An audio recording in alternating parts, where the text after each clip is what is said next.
यौम जमहूरिया 26 जनवरी। हमारा मुल्क अंग्रेजों की गुलामी से 15 अगस्त 1947 ईस्वी को आज़ाद हुआ। उसके बाद मुल्क में शहरियों की हुकूक और हुकूमत के रहनुमा उसूलों पर मबनी एक आईन मुरतब किया गया और उस आईन को 26 जनवरी 1950 ईस्वी को मुल्क में नाफिज किया गया। उस दिन को हम यौम जमहूरिया के नाम से जानते हैं। 26 जनवरी का प्रोग्राम सुबह 8 बजे से शुरू होता है। सबसे पहले सदर जमहूरिया को सलामी देकर प्रोग्राम शुरू किया जाता है।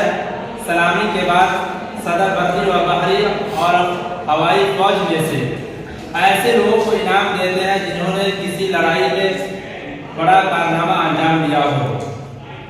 पटना के गांधी मैदान में गवर्नर और दिल्ली में सदर जमहूरिया के हाथों ये रस्म अदा की जाती है। हम उस दिन हिंदुस्तान की जमहूरियत को मिसाली बनाने का अहद लेते हैं। यौम जमहूरिया हमारा कौमी जश्न है।